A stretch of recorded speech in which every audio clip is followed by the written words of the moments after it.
I see us as co-founders of this country and needing to step into our responsibility to meet the current moment of what's needed. You wouldn't use the manual for the computer you had 20 years ago to try to fix the one you have today. So why would we use methodologies, approaches of 50 years ago to try to solve the complex issues today? Hey everyone, it's Hildy, and this is the Creating the Future podcast. I'm glad you've joined us here today. This is a place for us to explore what really creates social change. Beyond the assumption that change is slow and incremental, what creates the kind of dramatic, transformational change that we can see and feel? That is the question driving this podcast. What will actually create the healthy, joyful world we all want to live in? I am so excited to share with you all my conversation with Yodit Mesfin Johnson. Yodit's current role is CEO of nonprofit enterprise at work, commonly known by its acronym NEW, where her team provides support for social justice movements throughout Southeast Michigan. Whether at NEW or in the other roles that Yodit carries, including and especially that of being a mom to her teenage son, Yodit is an activist for social justice. She has spent her entire life working at the intersection of racial and economic justice for women and communities of color. When I talk with Yodit, it becomes even more clear the difference that each of us can make by changing the systems we encounter in our day-to-day lives. And so it is my joy to welcome Yodit to the podcast today. Welcome, Yodit. I always look forward to our conversations, and it's delightful to have you here today. Thanks, Hildy. It's good to be with you as well.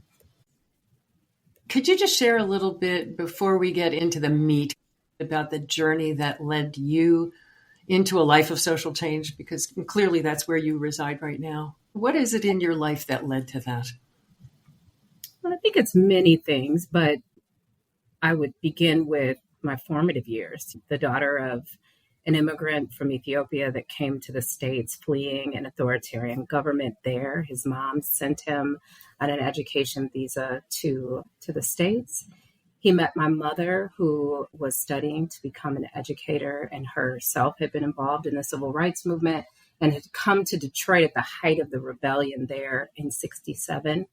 And they met and connected, and I sort of grew up in their wake, in the wake of their studies, in the wake of their beliefs, in the wake of their commitments to community. And I grew up in Detroit. At the time, it was America's largest Black city, and it left an impression on me, Hildy. Namely, growing up in an environment where there was a multiplicity of Blackness that the city offered to me. I mean, everything. My school principals were Black women. The janitor was a Black person. My Girl Scout leader was a Black person. My dentist, my doctor. And it really imbued in me a sense of identity, a sense of belonging, a sense of connection to community. And I was drawn to a very passionate person. Core belief of mine is justice. And I couldn't have defined that as a kid necessarily, but I think I always had leaning towards what was just and what was fair, and the courage to call it out when I saw it, beginning in, 8th grade, when I ran for school president because they said, council president, because they said a girl couldn't do that. Try me. And won. Later in life, did a lot of work around gender justice and working with women-owned enterprises and helping them to grow and scale their businesses. And as an entrepreneur, I think a lot of my orientation towards social change is born of my own experiences of being othered or having a lack of access to a resource or being told I couldn't do something because of an identity I hold, whether that was my gender, race, or ethnicity. And that culminated in where I'm at now, working in nonprofits for the last 20 years. And I think long enough to see the challenges of caring for community persist and actually worsen, and feeling real defining moment was 15 years ago when my son was born. And I think that just innate calling to make the world a better, safer, more loving, more just place for him. So it's a little bit of my story. Being a parent changes a lot of everything. It really does. And I think it's that future orientation as well. What will the world be like for him? Because I think we share that. Those of us that are either parents or caregivers share that innate instinct to want to protect them and to want the best for them. And that's what's at the root of my work for social change, that my fellow human beings and my children and my family have a chance to live into the purpose of their life fully. You and I have spoken a lot about the topic of this podcast, the question of what actually creates true transformational change. And the last time we chatted, you talked about the importance of vision, the importance of values, and especially the importance of the mindset shift of no longer complying with oppressive systems. Since that conversation, a couple big things have happened. First of all, yes, there was an election, and I'm sure at some point that may or may not come up in our conversation here. But you took your son and spent a month in Eastern Africa, in Ethiopia and Kenya and Tanzania and Rwanda. Can you talk about that experience? Did it change how you think about the factors that lead to transformational change? Talk a little bit about that whole experience. It was really powerful. This was my second time returning home to Ethiopia.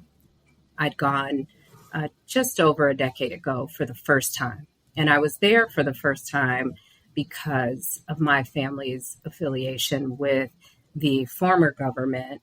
It had not been safe for me to travel once that government was overthrown. So a decade ago, I went. My grandmother, my paternal grandmother, lives in Ethiopia. She's 92. She'd only met my son on video, Wow. Never in person. And so when I was awarded the Eugene A. Miller Fellowship sabbatical, I knew that I wanted to bring my son home to Ethiopia to meet my grandmother, but also Hildy. I have been, since he's born, on a mission to expand his sense of who he is and the identities he holds by taking him outside of the U.S. context of Blackness and maleness. Oh, great. So transformative change for me is also very personal. It's not something we're doing out there. And it intersects with class and race and politics all the time. And I am not alone. I know that there are many people who take their children back to their homelands to reorient them to cultures that are often lost in the assimilation in the U.S. I also was going back to Ethiopia at this time because there had been a war and genocide that took place in the home state of my family in 2020 that ended about a year ago. And so this question of safety is a thread in my family and undergirds a lot of my organizing, which is about making sure folks are safe and taken care of. But I wanted to go back. Many of my family members refused to return because of the authoritarian regime that is ruling Ethiopia right now. And so let's talk a little bit about what it looked like to get there, because Ethiopia is changing. It is a beautiful, beautiful country of the 64 countries in Africa. an ancient country as well. I'll tell you in a minute about our Mecca to the northernmost part of Ethiopia, to a state called Aksum. But we arrived in Addis Ababa, and it had changed so much, Hildy, since even a decade ago when I was there. And what was transforming is that the current government really wants to increase its economic position through tourism. And so it's interesting, Addis, the capital of Ethiopia, reminded me a lot of Detroit, in that when I was there 10 years ago, it very much presented like a developing country. In fact, I tell the story of it feeling like this juxtaposition between developed and developing. And one example of that is driving in the car with my dad. And he said, this was a decade ago, he said, "Oh, pull the side mirrors in and roll your window up." And I thought, oh, what's going on?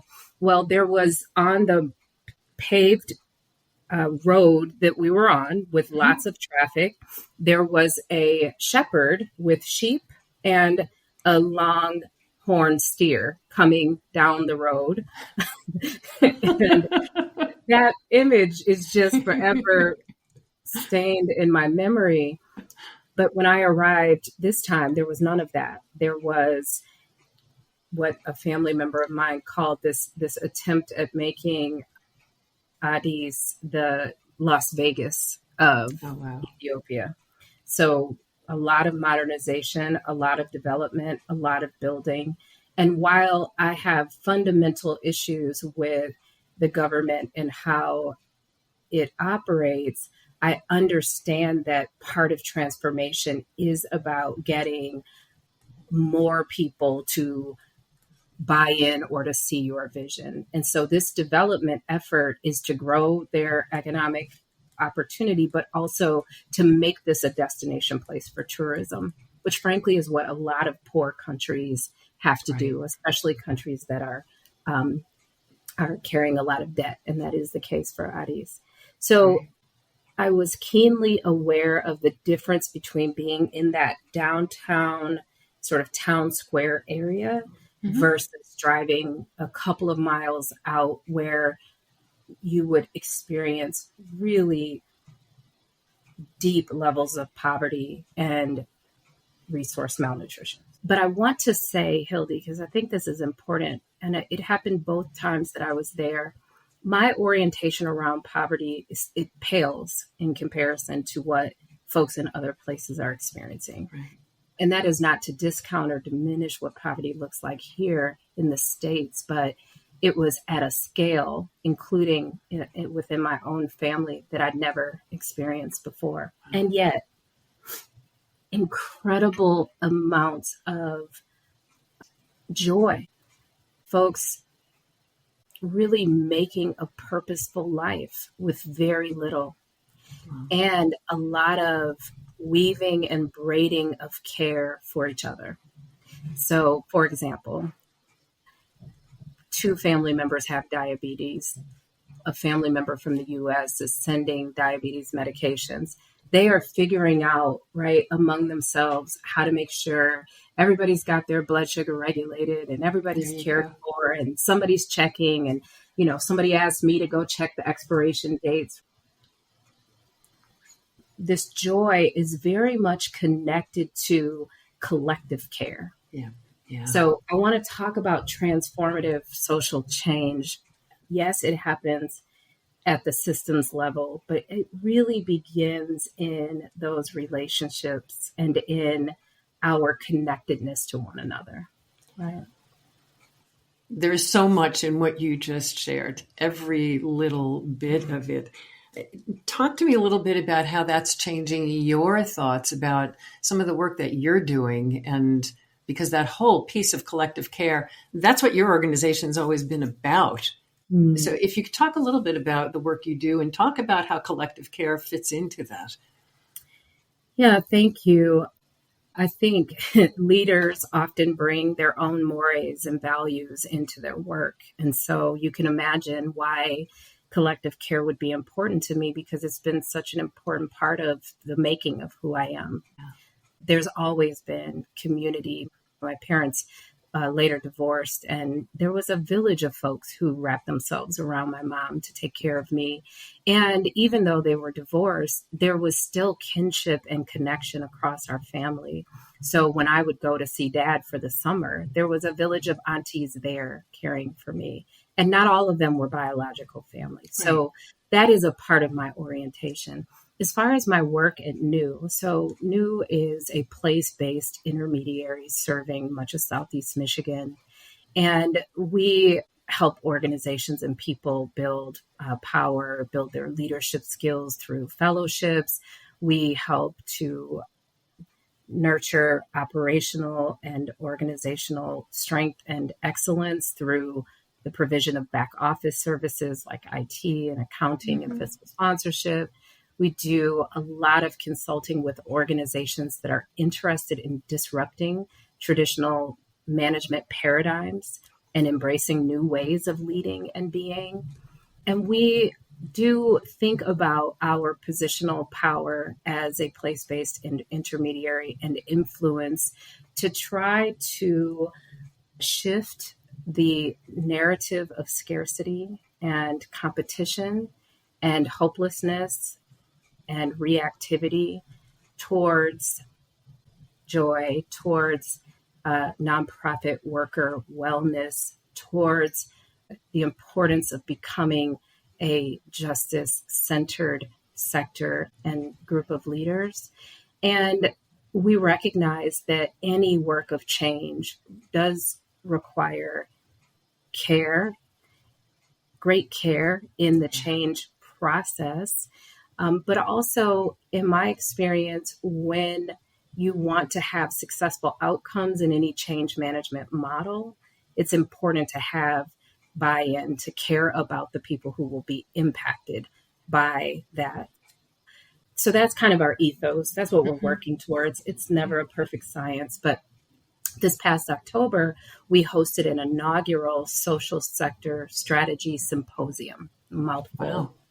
But the idea there was one of our core beliefs is that we're not only, wagging our finger at the problems, but we're working together to build what we need, And so this event featured lightning talks from folks like Trista Harris, who's a futurist, a nonprofit futurist and philanthropic futurist. We had a racial justice attorney from the ACLU because of all of the rollbacks on DEI that were already happening, but that we anticipate coming down the pike. We needed to talk about the impacts of inflation on nonprofit workers, their families, our sector. And if we want to engage in transformative change, we have to be clear about what the issues are. And so one that is pervasive in the sector is burnout. One that is pervasive in the sector is retaining good talent. And a lot of that is tied to not being able to compensate folks well and provide benefits so that they can care for themselves. And as inflation rises and cost of living increases, nonprofits and their benefactors are going to experience the brunt of that. So we wanted to have a little future forward thinking. One of the speakers was a wonderful leader, Leslie Welch, who had worked in public health for a long time and just opened Detroit's first birthing center for women of color. And she also, talking about strategy and how we change, there are, at least when they started, there were 20 other birthing centers in the U.S. led by folks of color. And all of them were challenged with funding, with capacity, with strategy. And so Leslie and another a group of folks put together the Birth Center Equity Fund. And they are raising a watershed of resources to bring down to those what started as 20 and is now 50 at varying degrees of life cycle birthing centers across America. And you want to talk about transformation and social change, it was a both and approach, right? We want to build this one birth center, but if we really want to get at mother and baby mortality rates among Black and brown women, then we need to scale this intervention in a way that can make it accessible across the country and not just in one place, right? So it was really exciting. So that was the essence of the summit, to give folks some very real examples and some learning opportunities around what a just and thriving future could look like. And then a series of what we call practice labs, Hildy, where folks like Jean Bell from Just Org Design, or Rachel Zaffer, who's an abolitionist visionary, came and would introduce a concept and then have folks kind of practice that. So when you ask me about change, it is about practice as well. I'm keying on your focus in the practice of disrupting management paradigms.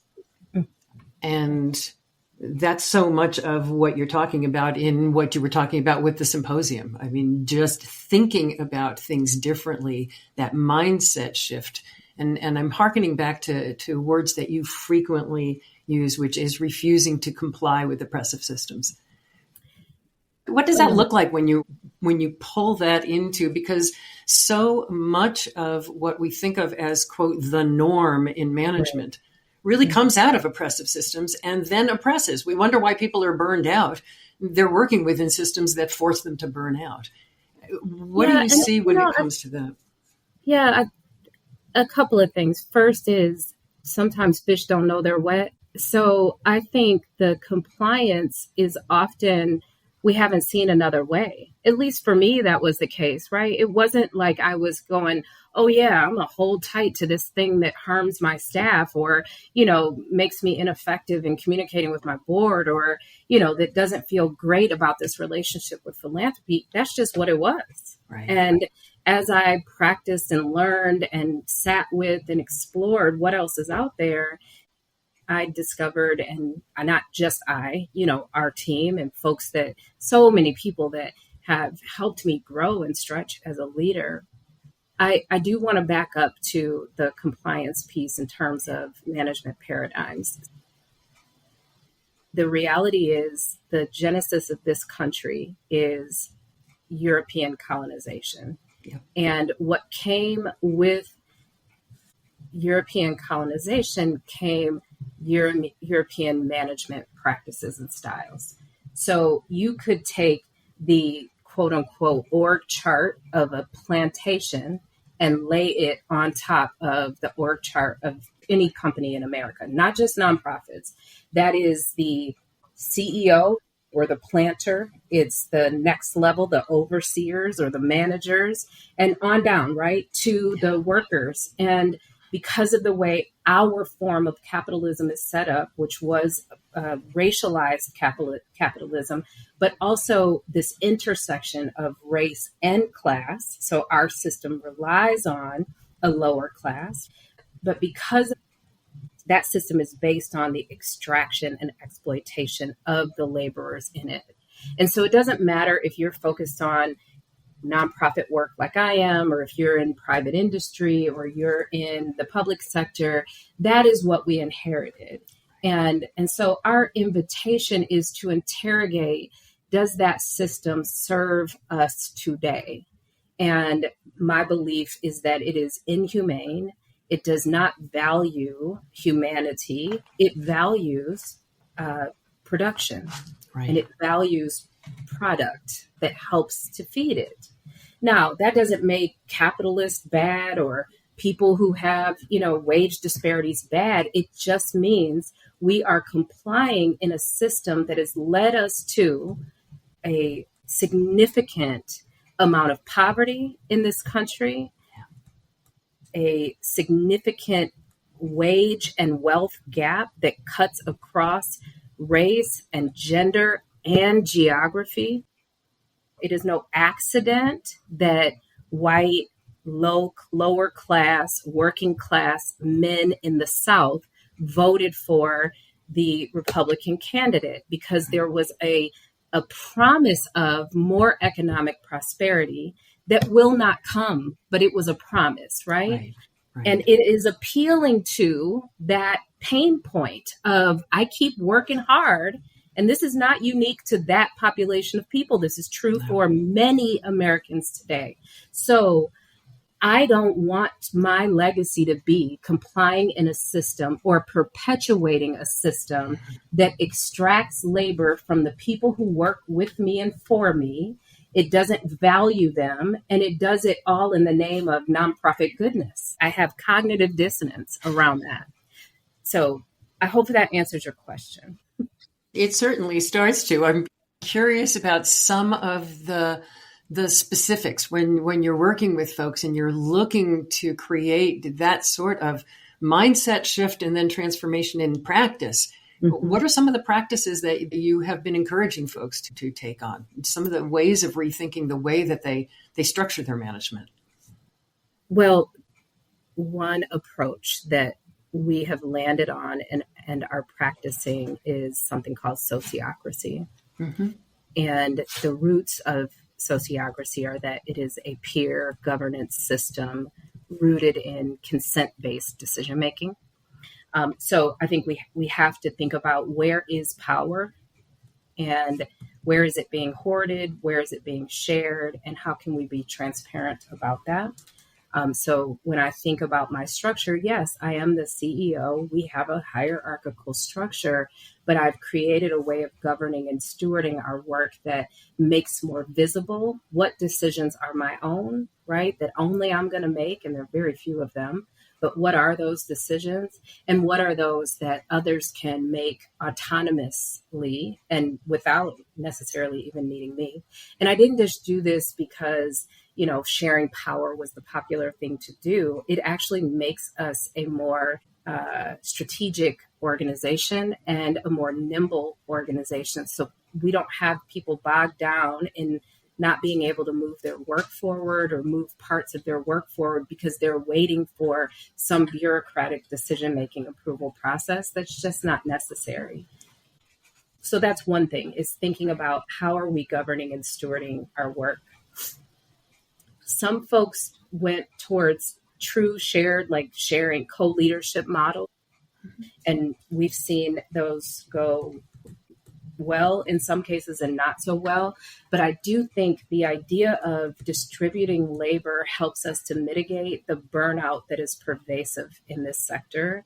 So the African proverb that many hands make light work, I think can also help us minimize that single leader, lonely paradigm that exists for so many, that folks at the top of the organization, EDs, CEOs, leaders, often report a sense of loneliness and isolation, right? Yeah. And we want to push back on that. We don't want to burn our leaders out, especially not when we're really embracing diverse and expansive identities as folks who can be in leadership roles. So that's a couple of ways. And what you're making me think about is again, it's the paradigm shift. It's the mindset shift. We are so steeped in the business mentality, the capitalist business mentality, that redundancy is waste. And when we look at, somebody made me aware of this years ago, and I just love the analogy that when we look at the human body, we've got two kidneys. We got two kidneys because if one goes bad, you've got two nostrils. Just think about, we've got two eyes. We need the stereo vision. We need both sides. We've got two ears. Why do we have two if what we really need is one? We're stuck in that mindset that to duplicate is wasteful. And we're not duplicating. That spirit of co-support is so important. And again, it's, why do we have two kidneys? We have it because we need that resiliency. Yeah, I also think, though, that leaders are expected to be generalist.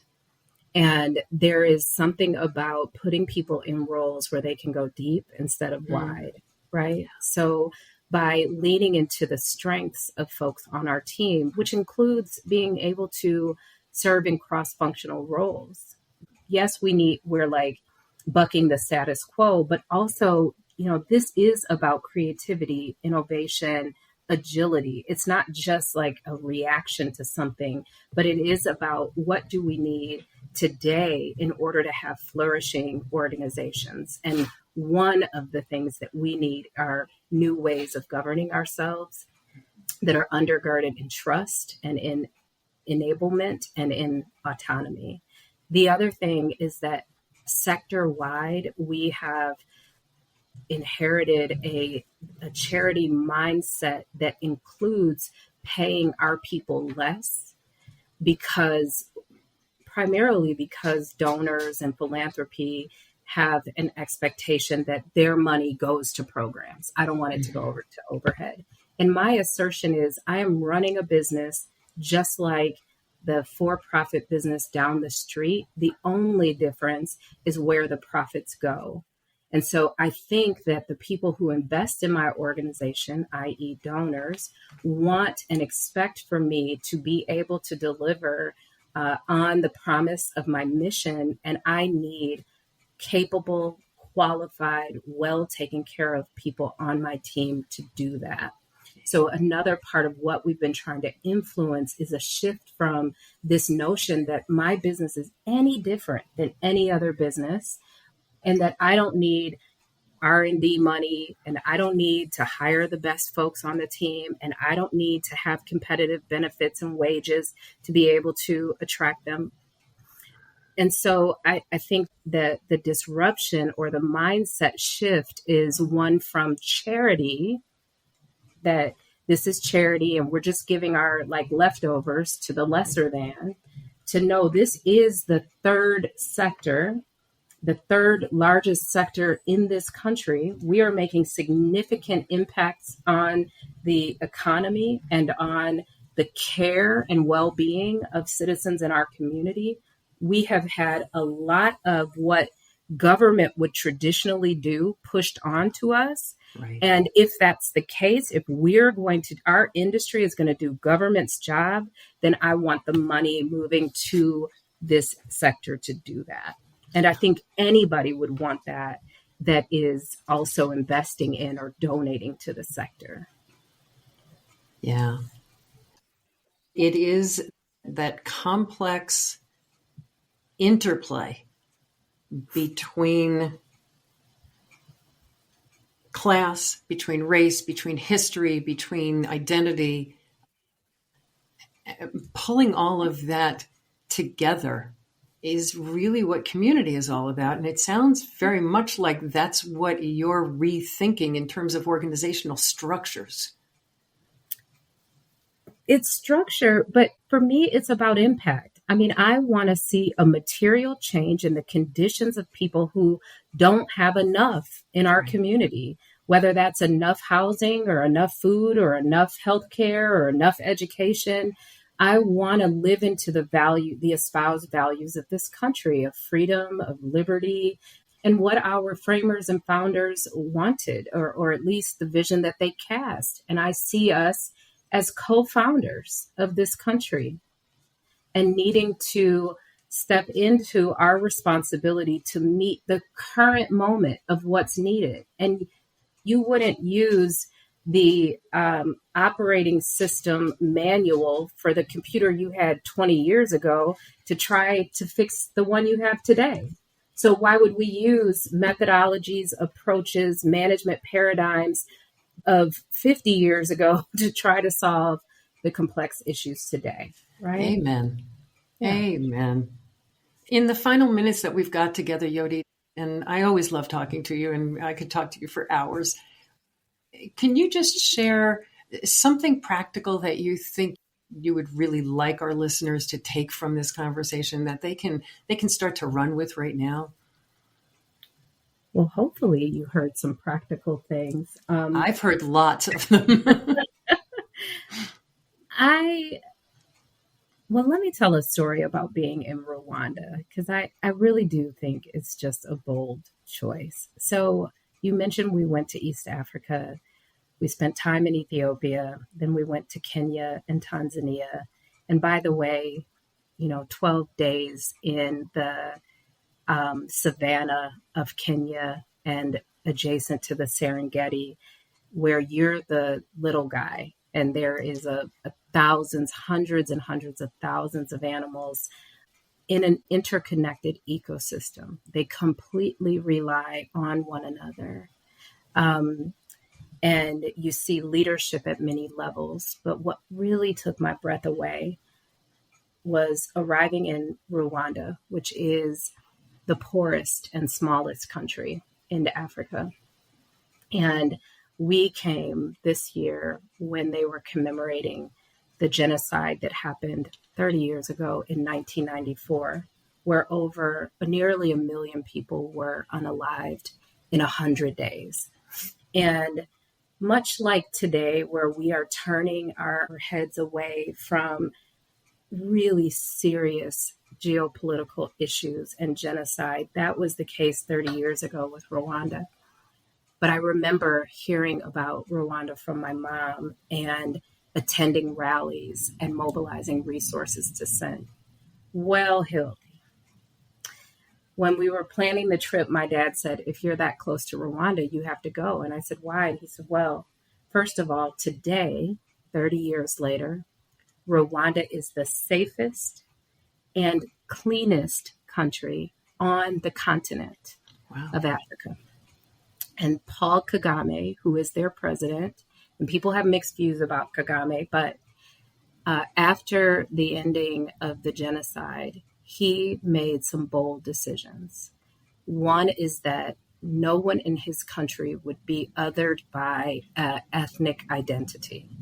He said, we are one Rwanda. We will not refer to ourselves as Hutus or Tutsis or Tuas. We are one Rwanda. And because they had so few resources, he established a national holiday, Hildy. On the fourth Saturday of every month of the year in Rwanda, the entire country shuts down. And between 8 and 11 o'clock in the morning, if you are between the ages of 18 and 65, you are expected to do community service. Wow. That can be cleaning the roads. I saw an older woman pulling weeds from around the park. It is caring for others, delivering any number of things that you could think. But the entire country for 3 hours on a Saturday morning shuts down to take care of each other. It blew my mind. The government, Rwanda has the largest number of cooperatives per capita than anywhere else on the continent. And the government is subsidizing the recovery of communities that were impacted during the genocide. And this includes their conservation efforts. So there were poachers who were killing protected animals, mostly for sustenance. Some of them, of course, as we know, for export and the like. Well, now the government says, in our efforts to conserve and protect our animals, we recognize that we need to make sure folks have sustenance. And so they supply, for example, a quantity of goats and then help this group of people, communities, neighbors, establish essentially like a goat collective. And so they breed them, they grow them, they herd them, the whole nine, right? I visited a women's center that was founded by 18 survivors of sexual assault and violence in Rwanda and during that time. And these women is essentially what we would call a social enterprise. They were teaching women how to sew, embroider, and create artifacts so that they could earn their own, money. We visited a home where a woman taught us how to, this is one of their offerings, is you could go to like a class to learn how to cook Rwandan food. But that's another sort of stream of revenue and awareness raising. So as we close out and you say, what are practical things? I think people want us to give them like a playbook, but I want your listeners to hear that this is about a choice. It is a choice. We can choose to take one step and take the step that your organization is most ready to take. So that might be that y'all meet weekly to talk about the challenges of the sector. That was one of the things I did early on, is we would have a weekly dialogue about race and gender and the like, so that we could understand. Work on your values. I beat that drum, Hildy, because those values tell us how to behave. They tell us how to be in relationship with each other. They tell us what and who we value, and they inform our behaviors and our decisions. So that's a practical thing that you can do. Bring someone in. If you don't know what to do, my gosh, visit new.org, call us up, or find folks like you, Hildy, and Creating the Future to listen and learn. There are many things, no one right thing. And the best thing we can do is take a step towards a future where everyone has a chance to live into their God-given and divine purpose. You are such a gift in my life, Yodit, and I am just so grateful for you sharing your wisdom, your experience, your insights with our listeners today. Thank you so much for being with us. Thanks for having me back, Hildy.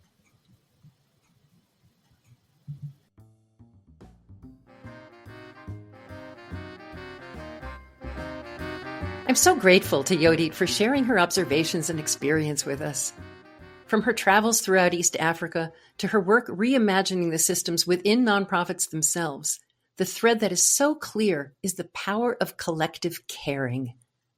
I was so struck by the story she shared about Rwanda, where every last Saturday morning of every month, the whole country participates in a national day of community service.